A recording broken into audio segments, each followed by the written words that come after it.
Corona काल के बीच बिहार विधानसभा चुनाव के महासंग्राम का आज आगाज हो गया है। चुनाव आयोग ने मतदान की तारीखों का ऐलान कर दिया है।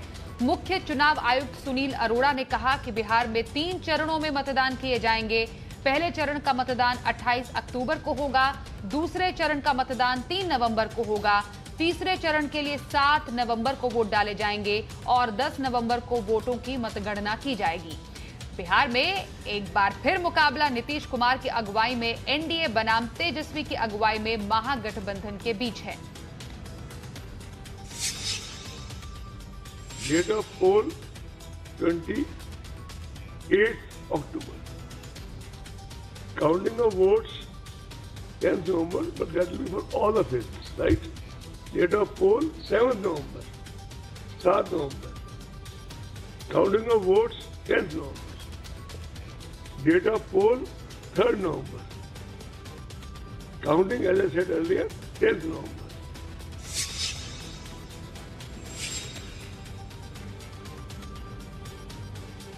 कोरोना काल के बीच इस बार बिहार चुनाव में नया क्या है, तो सबसे पहले आपको बताएं वोटिंग की टाइमिंग 1 घंटा अधिक होगी, यानी कि इस बार सुबह 7 बजे से शाम 6 बजे तक वोटिंग होगी। मतदान के अंतिम समय में कोरोना पीड़ित अपना वोट डाल सकेंगे, जिनके लिए अलग व्यवस्था होगी।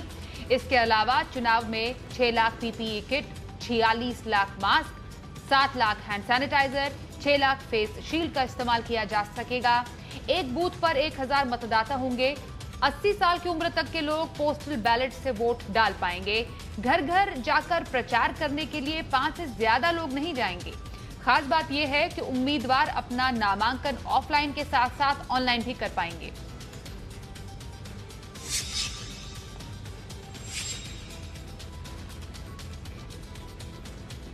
Online and printout submitted to RO. Offline is also allowed, but online is also been introduced.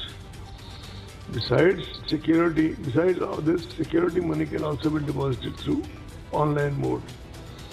Candidates can also seek electoral certification digitally. The number of persons accompanying a candidate for submission of nomination has been restricted to 2. I repeat 2. And the number of vehicles shall be restricted to 2. I repeat 2. चुनाव आयोग के ऐलान के बाद राजनीतिक दलों की प्रतिक्रियाएं भी आनी शुरू हो गई हैं। भारतीय जनता पार्टी का कहना है कि इस बार लोकसभा चुनाव से भी बेहतर स्ट्राइक रेट रहेगा और नीतीश कुमार की अगुवाई में एनडीए चुनाव जीतेगी। केंद्रीय मंत्री रविशंकर प्रसाद ने कहा कि हमें पूरा विश्वास है कि बिहार की जनता एनडीए को ही बहुमत दिलाएगी। वहीं शाहनवाज हुसैन ने कहा कि महागठबंधन में भारी फूट पड़, ऐसे में फिर से एनडीए की सरकार बिहार में बनने जा रही है, इसमें किसी को शक नहीं होना चाहिए। तो हमें पूरा विश्वास है कि बिहार की जनता एनडीए को बहुमत दिलाएगी, नीतीश कुमार जी फिर मुख्यमंत्री बनेंगे। और इसके 2 कारण बहुत साफ है। एक तो जो बिहार सरकार में जदयू और भाजपा की सरकार ने एलजेपी के साथ मिलकर जो काम किया है, और इसके साथ जो नरेंद्र मोदी की अगुवाई में बिहार के लिए काम किया गया है। आपने देखा है कि हमारे प्रधानमंत्री साफ साफ कहते हैं जब तक पूर्वी भारत का विकास नहीं होगा, देश का विकास नहीं होगा। और पूर्वी भारत के विकास के लिए बिहार का विकास होना जरूरी है।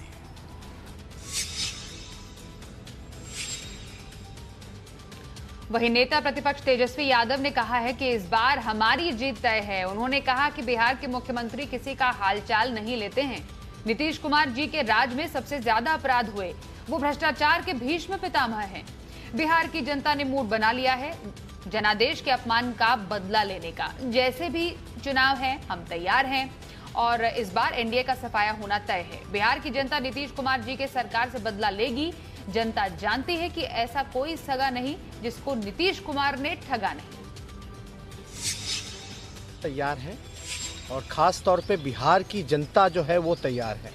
चाहे किसान हो, चाहे मजदूर हो, चाहे नौजवान बेरोजगार हो या बिहार का गरीब हो, बिहार की जनता ने तय कर लिया है कि इस बार परिवर्तन होकर के रहेगा।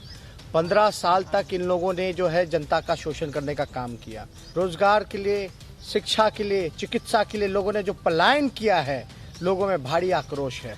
हर 4 घंटे पे जो मर्डर हो रहा है, रेप हो रहा है, उसका जवाब लॉ एंड ऑर्डर को लेकर के जो है नीतीश कुमार जी को, एनडीए की सरकार को देना पड़ेगा। हर कोई जो है इस सरकार से छुटकारा चाहता है। चुनाव की तारीखों के ऐलान के बाद जनता दल यूनाइटेड के नेता केसी त्यागी बोले कि इस बार चुनाव की प्रक्रिया बदली है। हम चुनाव आयोग के कोरोना से संबंधित सभी नियमों का पालन करेंगे। उन्होंने कहा कि सुशांत सिंह राजपूत बिहार चुनाव का मुद्दा नहीं होगा। उन्होंने कहा कि लालू राबड़ी के 15 साल के कुशासन और नीतीश कुमार के 15 साल के सुशासन के बीच इस बार चुनाव होगा।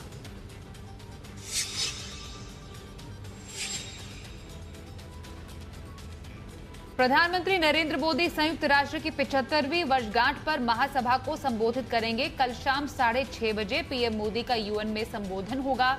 कोरोना काल के चलते वीडियो कॉन्फ्रेंसिंग के जरिए यह संबोधन होगा। इस संबोधन में पीएम मोदी यूएन और उसमें भारत के योगदान पर बात कर सकते हैं। साथ ही चीन और पाकिस्तान पर भी बात कर सकते हैं।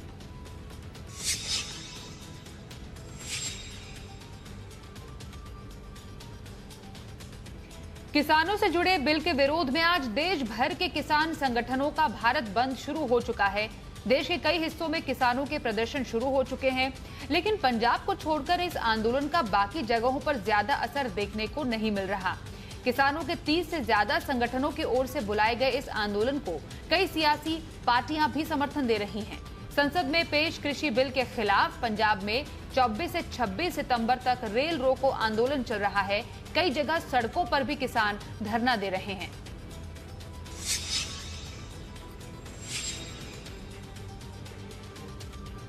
पीएम नरेंद्र मोदी ने कृषि बिलों के खिलाफ देश में हो रही सियासत पर नाराजगी जताई है। पीएम ने कहा कि आजादी के कई साल बाद तक किसानों के नाम पर कई नारे लगे, लेकिन वे नारे खोखले थे। उन्होंने कहा कि लोगों के जीवन में सरकार जितना कम दखल देगी उतना बेहतर होगा।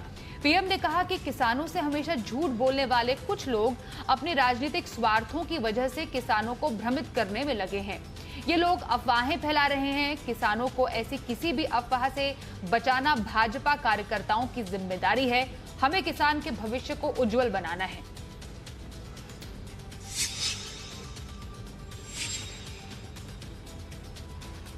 बॉलीवुड ड्रग्स केस में लगातार नए खुलासे हो रहे हैं। एनसीबी के सूत्रों के मुताबिक दीपिका पादुकोण उस ड्रग्स ग्रुप की एडमिन थी जिसमें दीपिका ने किसी माल का जिक्र किया था। एनसीबी सूत्रों के मुताबिक ये भी बात सामने आ रही है कि दीपिका पादुकोण एक व्हाट्सएप ग्रुप की एडमिन थी और इस ग्रुप में ज्यादातर बातें ड्रग्स को लेकर होती थी। दूसरी तरफ आज एनसीबी ने अभिनेत्री रकुलप्रीत सिंह से पूछताछ की। सूत्रों के मुताबिक पूछताछ में रकुलप्रीत ने रिया के साथ ड्रग्स चैट की बात कबूली है। सूत्रों के अनुसार रकुल ने बताया कि रिया ने अपने लिए ड्रग्स मंगवाई थी। वहीं दीपिका से नारकोटिक्स कंट्रोल ब्यूरो कल पूछताछ करेगा।